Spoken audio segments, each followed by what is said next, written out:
And continuing on with Subversion of Christianity.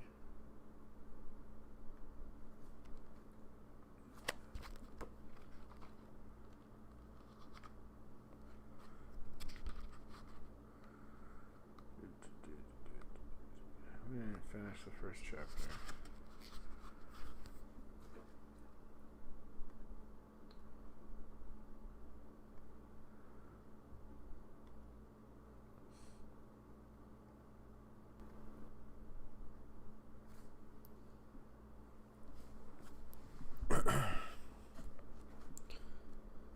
We need to formulate this global contradiction clearly, and then we shall devote the rest of this study to its elucidation.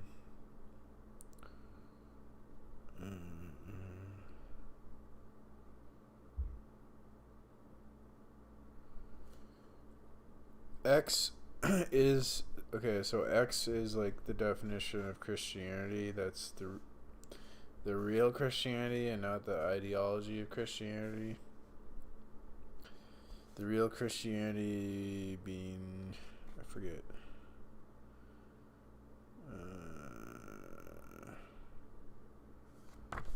Should go over that again.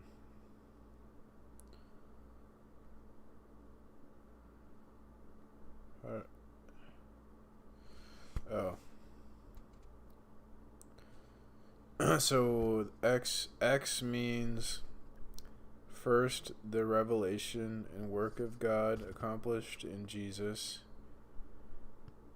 Second, the being of the church as the body of Christ. Third, the faith and life of Christians in truth and love.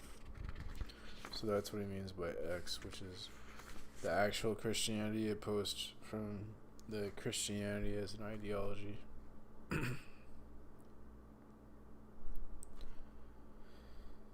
His argument is that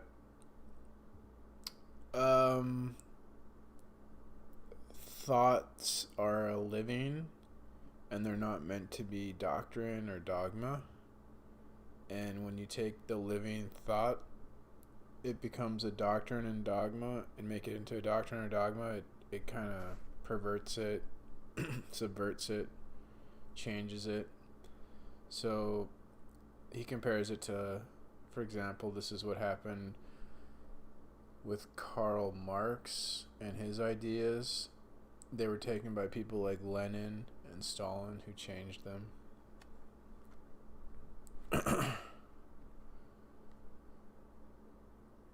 And made them a doctrine. Okay. X is subversive in every respect, and Christianity has become conservative and anti-subversive.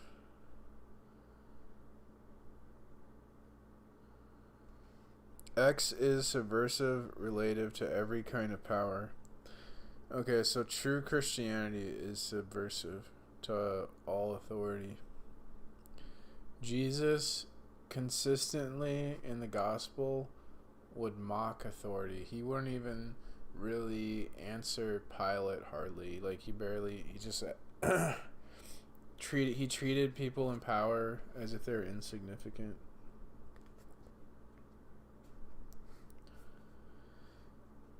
One kind is money, for Jesus called it mammon, and no one can serve two masters.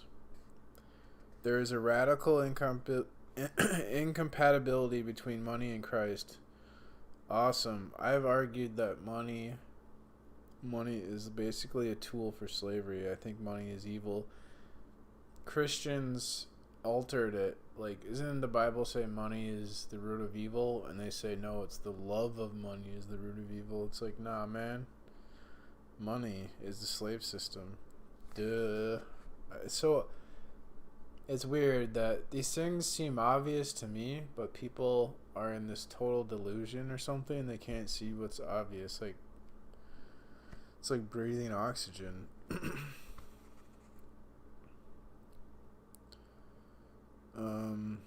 Jesus recommends to his disciples that they have none. He recommends that people have no money. Paul shows that it is there simply to give away.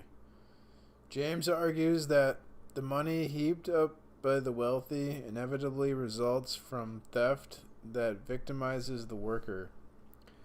Money is in itself a force of deviation. It is one of the main objects of covetousness, and covetousness is the root of all sins and evils. Political power. It was not for nothing that the first Christians were attacked in the Roman Empire as dangerous anarchists, as agents subverting Roman order. They had conscious objections against military service, against the administration, and against the emperor. They stated that Christians ought not to enter the imperial administration or hold office. Witnesses of the period testify to the disquiet this caused. As the Christian faith increased, functionaries decreased. Modern historians have asked whether the dissolution of the empire was not due in large part to this Christian attitude. Fewer Romans were recruited, so that soldiers had to be recruited among the barbarians. An avoidance of political and administrative responsibilities marked the elite. I am not saying that this thesis is true. My point is simply that this is how contemporaries viewed the Christians of the 2nd, 3rd, and 4th centuries. This was the opinion they had of them, and there had to be some basis for it. We shall have to devote a special chapter to the texts that lead us to suppose, from a biblical standpoint, that X had in fact a politically subversive effect.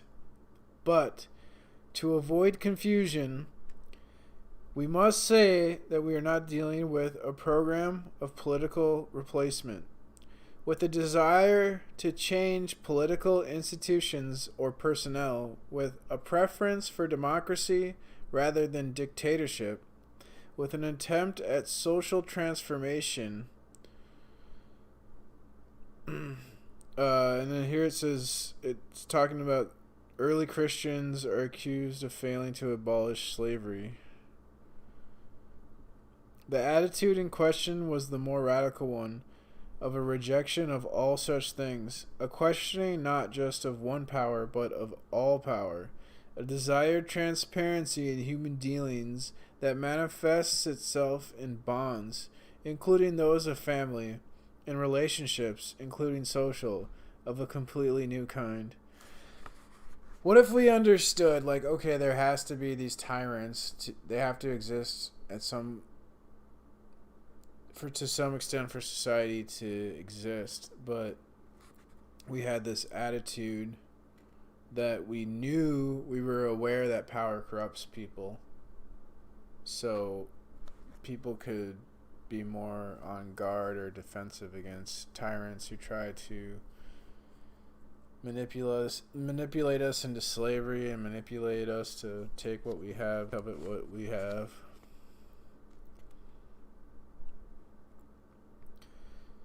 Subversion as regards all religions began with the Jews, as did the contesting of royal power.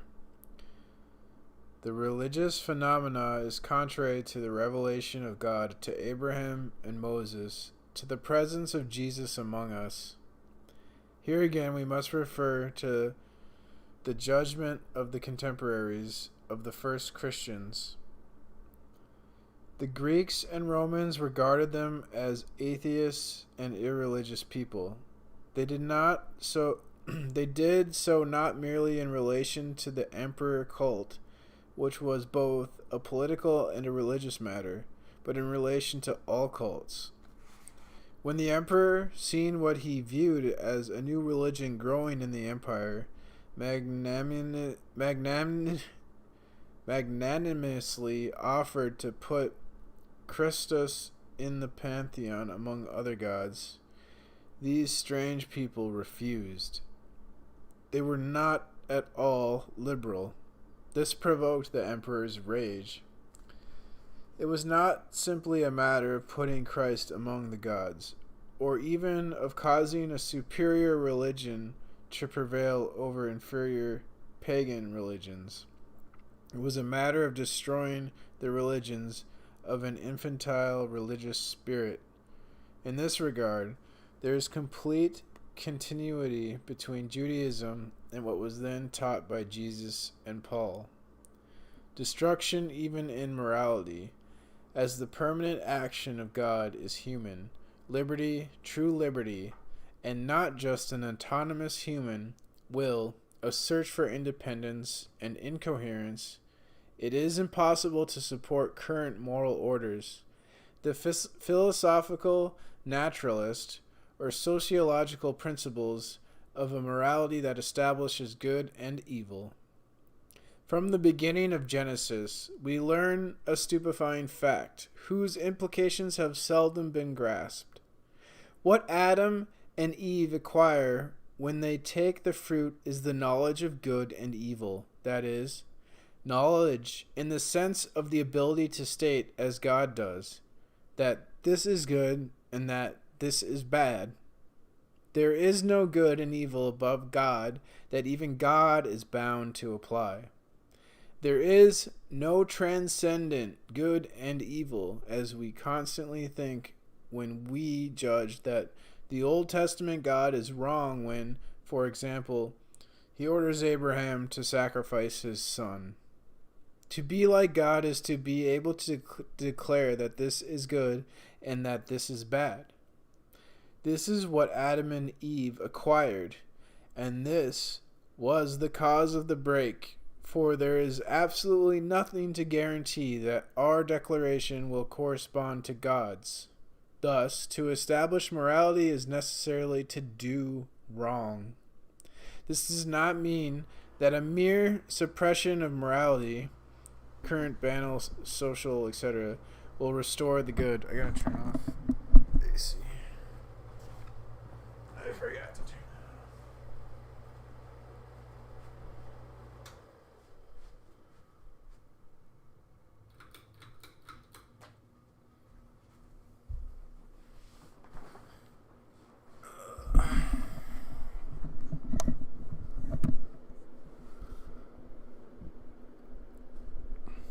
Okay.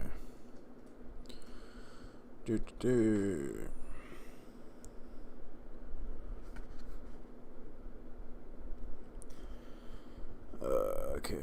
God himself frees us from morality and places us in the only true ethical situation, that of personal choice, of responsibility, of the invention and imagination that we must exercise if we are to find the concrete form of obedience to our Father. Thus, all morality is annulled. The Old Testament commandments and Paul's admonitions are not in any sense morality. On the one side, they are the frontier between what brings life and what brings death. On the other side, they are examples, metaphors, analogies, or parables that incite us to invention. When Jesus consciously and deliberately breaks the commandments that have become moral, when he makes of transgression a kind of constant conduct that his disciples must adopt, and when Paul brutally asks why we should keep commandments that have become merely human commandments, they are aiming not just at the Jewish law, but of all morality. Subversion of culture? This seems even more peculiar, yet it is precisely what the biblical text indicates. We know how far both the Old Testament and the New are impregnated by the cultures round about. We can find traces of Egyptian texts and Assyrian Chaldean texts throughout the Hebrew Bible. Even in Ecclesiastes, there is thinking of an incontestably Greek or Egyptian origin. Everyone knows, too, that Paul draws much inspiration from Stoicism in his moral advice. I've thought that. I've been looking at Stoicism, and yeah, I agree with that. But can we be sure that these cultural texts express God's revelation? Or might it be that revelation does not belong exclusively to the Jews? Are there not manifestations of it among other peoples? In my view, the crucial point in the borrowings is the way in which the texts are treated. Never are Babylonian or Iranian or Egyptian or Greek texts inserted just as they are, in their own identity. They are used, and they are always used polemically, that is, to show that the point of the text in question is irrelevant and false. Throughout the Bible, as regards surrounding cultures, there is what situationalists call reorientation. One of the forms of revolutionary action that they have proposed is that of taking a text and giving its objective sense a new turn so as to make it say something else. This is exactly what the Jewish and Christian writers did. They took a text and applied it to a different situation. They changed certain terms and put the text in a context that altered its original sense. Thus, the Egyptian poem that is inserted into Job is radically changed because it is related to the God of Israel. Again, the stories in Genesis, as is recognized today, are constructed in a polemic against Babylonian cosmogonies. Stoic morality ceases to have its alleged meaning and universal reach when it is set in the movement of death and resurrection, of justification and sanctification. Even though the phrases remain the same, the meaning is radically broken. This happens in many different ways. Humor is one of the ways employed by the Hebrews. They take a word and by changing a letter give it a totally new sense. They modify the application of a quotation, as Paul does with the Cretan proverb. They play on words in such a manner as to ridicule the text or person or to achieve a very different effect. Some examples are very familiar, such as calling the bull of Canaanite worship a calf, making Baal into Beelzebub, the god of flies. Thus, the Hebrews are set in the midst of cultures. They do not shut themselves off from them. They know and use them, but they make them say other things. This is the subversion of culture. An interesting project that has never been undertaken would be that of measuring the distance between an original text and the same text as it is inserted in the Bible, or of analyzing the process of reorientation that is used. It would serve as a model for what we should do with our own culture.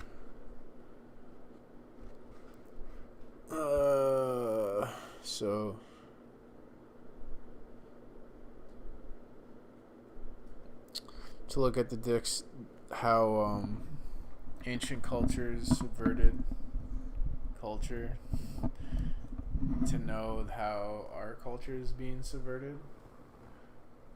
I think that's what he's saying.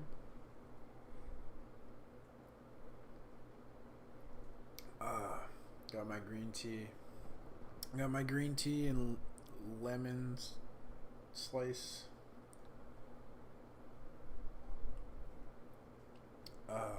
So good.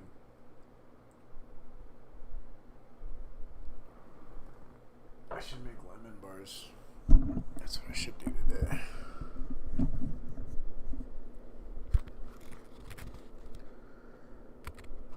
Get fat. Fit.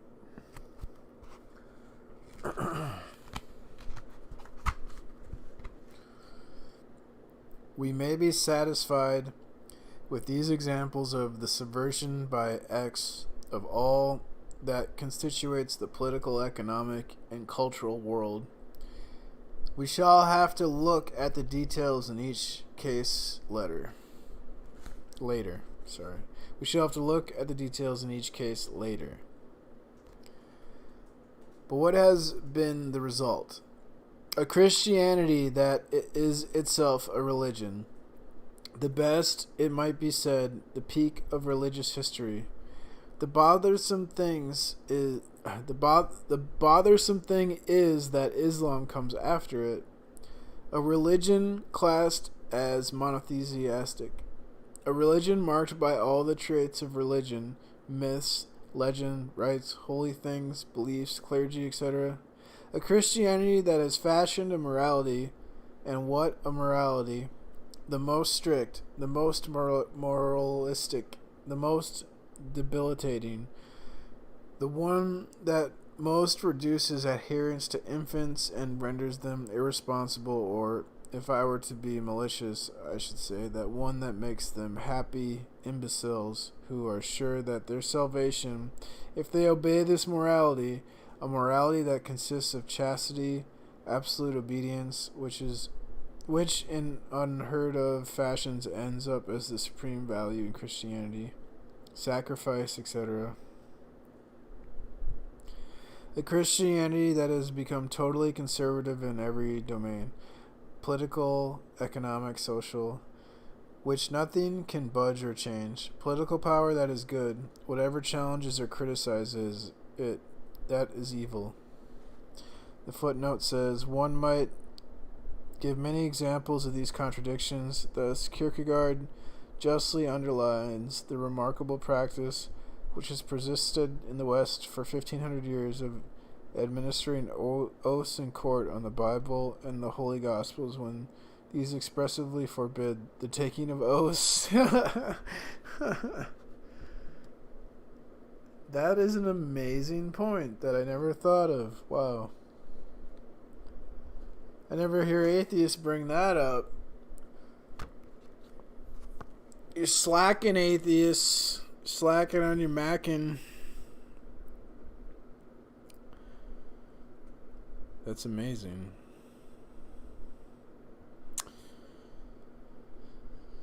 So, I agree with this. The morality of the Christian churches is bullshit.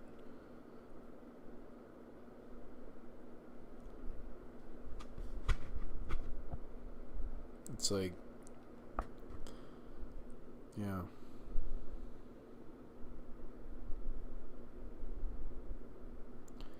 Christians, for the sake of their consciences, have to obey ruling powers. Not only that, they must actively support such powers. Yeah, they turn Christianity into this fucking religion that makes you a willing slave to tyranny. And you, like, don't use your fucking brain, right? You just read the Bible. They must fight against all that threatens these powers. The same with the social and economic order.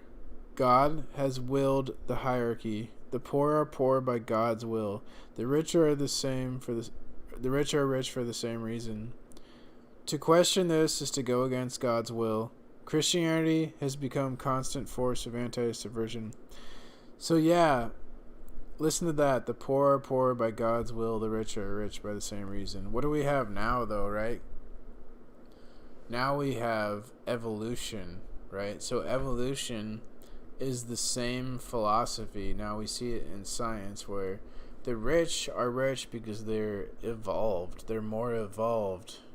The poor are poor because they evolved that way or because they have a low IQ, and rich people are smart. It's like it's just justifications for human hierarchy that there's really no justification for why some people are super rich and some people are poor. It's a bullshit slave system. Like, there shouldn't be a hierarchy like that.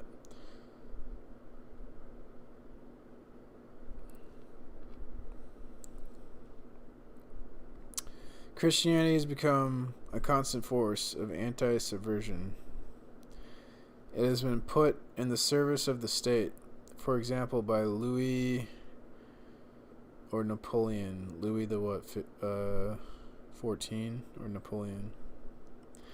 It has been put in the service of capitalism by the 19th century middle class. It champions the moral order. We find exactly the same inversion in the cultural sphere. Christianity imbibes cultures like a sponge. Dominated by Greco-Roman culture, it became territorial and feudal. In the feudal world, with all the beliefs, as we shall see, that back it. It then became bourgeois, urban, and argentiferous.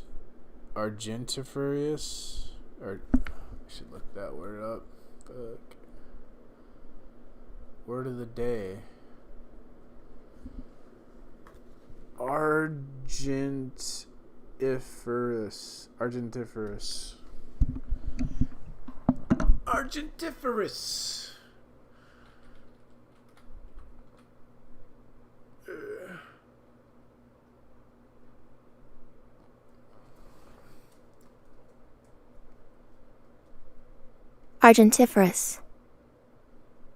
Containing silver? Rocks containing silver?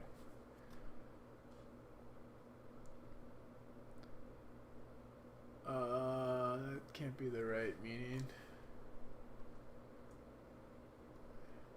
What containing silver? What?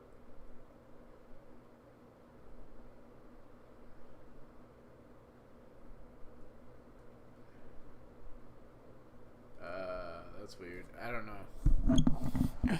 I don't know about that one. Let's see. I don't get it. I don't get it, man. Dictionary, no help. It then became bourgeois, urban, and argentiferous with the capitalist system. What does he mean by argentiferous? Containing silver? Huh. That's weird. I don't understand that. Must be a French thing. It is now becoming socialist with the diffusion of socialism. It helped to spread Western culture throughout the world, and when the West was conquering and subjugating the world. Today it is letting itself be permeated by the values of African, Oriental, and American Indian cultures. Always quick to justify itself, it claims to be on the side of the weak. Tomorrow we might have adjustment to Islam, as today we have adjustment to Marxism. We now have a rationalist or liberal Christianity, as we used to have an Aristotelian or Platonic Christianity, in mockery of being all things to all men. Each generation thinks it has finally discovered the truth, the key, the essential nub of Christianity by venerating itself with the dominant influence or modeling itself on it. Christianity becomes an empty bottle that the successive cultures fill with all kinds of things. It is not because we are now discovering socialism or Islam that we are in some way more authentic before God than were our predecessors, so full of kindly feelings towards the poor savages that we have to bring them out of their misery, ignorance, sin. Christianity has always been as elastic with cultures as with political regimes. I have said it 100 times, monarchist under a monarchy, Republican under a republic, socialist under communism, everything goes. In this regard, too, Christianity is the opposite of what we are shown by the revelation of God in Jesus Christ. Such is our general sketch. Such is also the dramatic question. Thus begins an inquiry that I will press as far as I can, theme by theme. So that's the end of chapter 1. I guess that'd be a good place to take a break.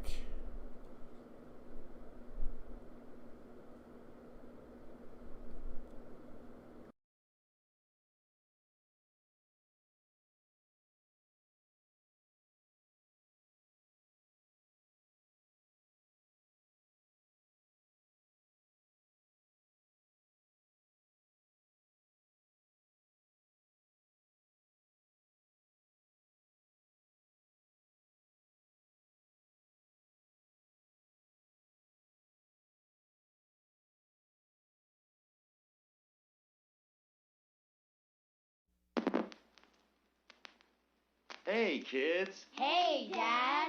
What do you want to do today? We don't know. Do you want to go to the matinee? No. Do you want to go to the amusement park? No. Do you want to go to the punk rock show? Yeah, let's go to the punk rock show.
I know it wasn't Twain or Fletcher who put up the barricades like a stake in the heart. Somehow we got driven apart.